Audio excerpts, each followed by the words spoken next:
Hi, just a short video regarding a exploration of the setting and context of Ghost in the Shell. Now, what we're looking to explore here is the setting of Ghost in the Shell and how this is representative of a futuristic fictional universe, but also how to sort of showcase how this setting sort of reflects or indeed reflects its contemporary context. So Ushi's real world in 1995. So we need to then, looking at this context, to understand the significance of Ghost in the Shell as a function of its social relevance and resonance. Now, just to go back into visions of Oshi's world, those clips that you have explored frequently, I'd highly recommend that you look at them again and explore these settings in greater detail. And of course, then after looking at those three scenes, revisit the Nerdbiters analysis, Identity in Space, a fantastic resource for you to explore.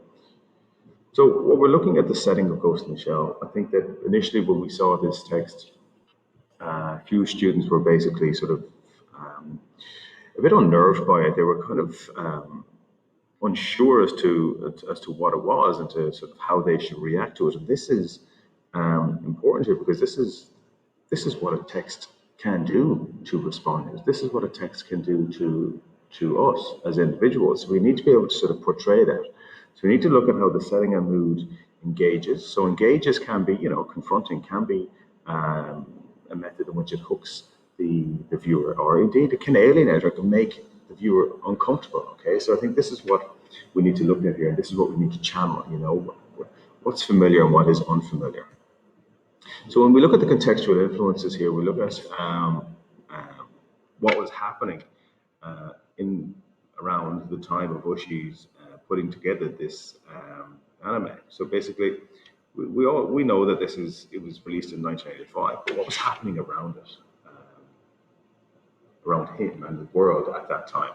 So it is modeled on this present day Hong Kong. But if you look at the contextual sort of aspect, we've looked at this in some detail already, but it was the end of British colonial rule there. There was if you were to draw a side by side comparison with Britain and London and the Clockwork Orange, you would see that, it was that context was reflected there in Burgess's text as well, the street gangs and then the police reaction to those gangs.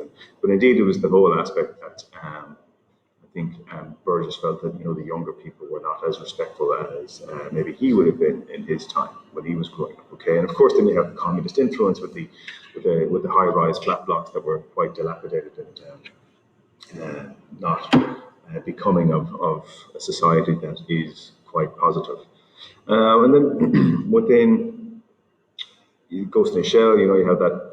There's the influence there of it's the modern post-World War II, followed by the rise of the four Asian tigers, like Hong Kong, South Korea, Singapore, Taiwan. There's huge exponential growth there in the economy and in infrastructure, and I think that this is why we see to this day that we see places like Hong Kong, that they seem like an almost futuristic city in our contemporary world. Of course, with 1995, then of course you had the advent of the explosion at the beginning of the internet beginning to sort of take off, really. As well as that, you had the scientific advancements and of course technological innovations. So for example, you had human bionics, you would have had prosthetics development, of course, then the robotic technology.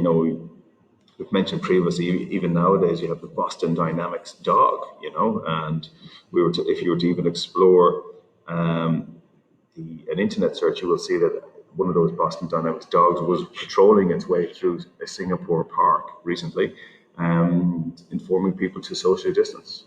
And indeed, the Boston Dynamics dog was seen as inspiration for one of Charlie Brooker's Black Mirrors. It was called Metalhead. So that's an interesting one to look at and to explore in your own time. So if I just do a side-by-side comparison or sort of overview of both the context, social, cultural, and historical context, Clockwork Orange, we won't delve too much into it. This is something you can go into in your own time here, but it was 1962, that rise of youth culture, the counterculture, you could sort of say, against the established norm. You had the delinquency, you had the rise of the rivalry between the mods and the rockers. The influence of the Cold War was there, but interesting here when we look at the sort of the I suppose the psychological perspective from Skinner, where he says he believes that the work he carried out on behavior modification in animals could be brought to the human domain. Okay. An heir to Pavlov and the conditioned response, Skinner wanted to abolish notions of man as an autonomous free agent and had a vision of a planned society. Now, we've had discussions about this previously, and it's revolving around the fact that, to what extent is it okay to place restrictions on individuals uh, without impacting on their free will? But then again, is it okay to impact on their free will if it's for the greater good? So these are interesting conversations and concepts that we will continue to explore during this elective. So if we look at Ghost in the Shell, again, we've touched on this. It was 1995. It was 2 years before the end of the British colonial rule. Hong Kong was still a colony or territory of the UK, and you can see that evidence of the post-colonial world, whereby you have, the fact that you have old empires fading, but the evidence or the reminder of that centuries of subjugation and culture and influence is still very much in the minds of the people in these cities, and in cities like Hong Kong, I should say, and its individuals. So again, that's difficult to overcome, and I did mention before that, even with the British Empire, when they were colonizing a number of different countries around the world, you can see that like for example, even in Ireland, our first language, our first language is English, even though we speak Gaelic or we speak Irish as our identified national language. And then you have the explosion of sort of corporations and I suppose globalized sort of marketplace whereby these huge corporate companies are just taking over the world. You have this mass demand from individuals to have, nice things, to have these materialistic things. And this came after the World War as well, especially in America, whereby all these big ticket items, as they call them, they would have been quite, I suppose, unattainable before the war. But in order to stimulate the economy, in order to stimulate I suppose the mood of the people who had just been through many years of pain and hardship and war, they were trying to make these big ticket items, such as the big refrigerators, such as the big cars and the houses, all a lot more affordable. Um, and then, of course, as we've touched already, the fact that we have the growth in the internet. And something we haven't mentioned too much yet is cyber terrorism. So if we look at the cultural history and significance, we have 1962 Clockwork Orange and the fact that it was published in the US later in that year, minus the final chapter, much to Kubrick's annoyance. Then you had the film adaptation released in '72, but again, that film sort of embroiled Burgess in this controversy of how the book is an influencer of violence and drug use, and it's like anything, it's people in society sort of tend to look at blaming something rather than looking more intrinsically at themselves and the way that their society is operating. Is it really the book, or is it really the video game? Is it really the film that caused the youth or caused people to do this? So that's a question that can be explored in more detail. So again, Ghost in the Shell he took inspiration from the manga series by Shiro, first published in '89. Now, this is a sort of it's kind of a segue from one of Shiro's sort of the main body or core work of his graphic novels that Oshii adapted in 1995. Stated before, this proved as inspirational for The Matrix, and I think if you haven't looked at The Matrix from the Wachowski brothers, it's something that you should seriously consider doing as soon as you can. Just to give you an idea about a dystopian world and what it could look like for individuals. We also had the 2017 live adaptation, where again that caught a controversy because it had the whitewashing of, I suppose, non-American or non-Western films, but with Western actors or actresses. So, for example, you had Scarlett Johansson took the lead role of Major here in this film, much to the annoyance of many. However, the end product of the film annoyed people even more. So, I wouldn't recommend watching it. But the anime is, of course, it's considered to be one of the greatest animes of all time, especially the visuals. I think they were it was an opportunity for Oshi to really explore his creativity and to portray his vision. So, look, just a quick overview. Clockwork Orange. It was Burgess's first attempt at dystopia. It deals with ideas of brainwashing and state control, as Alex is, he's stripped of his freedoms after his violent behavior. Which brings us back to our earlier question about how much do we impinge people's free will in order to sort of integrate them or to allow them to be members of our society.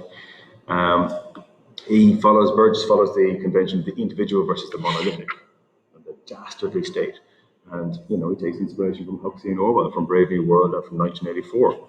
And it's interesting. This is an interesting point here that you can sort of look to explore yourself. The dystopian fiction is rarely about the future because it tends to always reflect the time in which it is written. Okay, so you got to look at what was happening in the world in 1960, in the 60s for Burgess. You got to sort of look at the fact that what was pushing him to write in this manner about certain things. Okay, so for the authors of Burgess's generation, their writing was connected with their experiences of military life, and events surrounding the Second World War. So yes, he wrote it in '62, but he would have lived through the World War II, but also the aftermath of World War II. Okay, so I think that as the 20th century progressed, these grand political narratives such as fascism and communism, like aspects of that were sort of involved within the world wars. And then dystopias began to reflect dominant concerns such as consumerism. Okay, so the fact that people would be more interested in materialistic things, and if they are, well, then they lose their empathy, then they lose their humanity, one could say, as a result of that. And then, of course, equality. Equality is a huge issue here within dystopian. You always see varying levels, varying roles for individuals within the dystopian world, and I think that that's something to really look at when you're exploring dystopian text. Okay, and especially within the technological aspect. Okay, huge influencer here. So, but more recently, these dystopias have returned to the idea of conflict between scientific advancement and human freedom. If you look at Ushi's feature film, as I said, it was kind of a segue or a subplot from one of Shiro's manga sort of narratives and turned into a meditation on consciousness and the philosophy of the self. Okay, so it's something to explore. It's a bold direction to take with the source material, and it placed the major on the brink of an existential crisis. And if you don't know what an existentialism is, please research it and be clear on it before moving forward. Um, I did mention the fact that there was this fact that Shiro had this tended to draw major in quite a provocative manner, paying special attention to aspects of the female anatomy and sort of exaggerating these and having these as the salient aspect of some of his images. Um, and I think as time has passed, and even when you look at Ghost in a Shell, that has changed, but there is still some focus on those aspects as well. Okay, so that's just something you could maybe explore here, the fetishization of Major.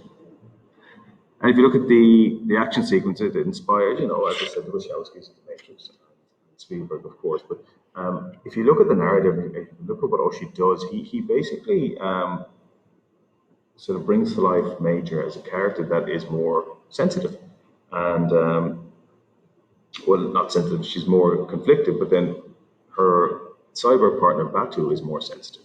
And even then, there's that mostly biological taboo. There's this wide-eyed audience surrogate, um, this aspect is really evident in Oshi's text. But then if you look at the real supporting star, is the absolutely amazing sort of score, or accompanying sort of soundtrack that Kenji Kawai sort of uses throughout the entire film. It elevates this, from the virtuosic opening sequence and halfway point montage of the city. It's plot free, dialogue free, but it just vividly evokes Matoko's alienation from society she lives, and even her own body. And of course, this is Ghost in the Shell at its moodiest and perhaps its most successful. So if we look at the key ideas, a few things you want you to explore here is that setting and context reflects or extends this ongoing societal shifts. So you have the geopolitical, technological aspects that are explored and reflected in A Clockwork Orange. And I think when analysed together, these two texts sort of highlight this continuation, this ongoing sort of engagement with these aspects. If you look at the geopolitical shifts, you have the shifting tensions, power alliances between East and West. The British decolonisation aspect is occurring here. There's that diminished power post World War II, and then, of course, it's the rise of the USA, mainly because of globalisation aspects as well. So there's these cross-border flows of information. There is that influence of the US occurring outside of the West.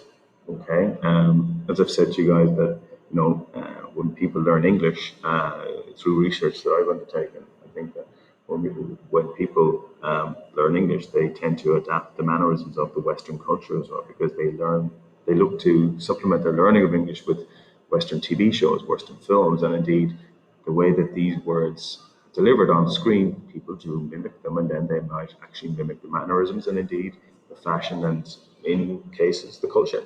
Okay, and of course, then you have that scientific, technological innovation. So if we look at some key ideas, right, look at the symbolic function of the text's settings, right? So the setting of each text, fictional, futuristic, exaggerated, they operate symbolically, okay? They're more than the stage for their action or the receptacle into which Burgess inserts the plot or action. In literal terms, so looking from within this fictional world or narrative sphere, they are the setting of the functional product of the laws, policies, systems, institutions of his fictional society, and by extension, an expression of the values and attitudes that underpin these institutions.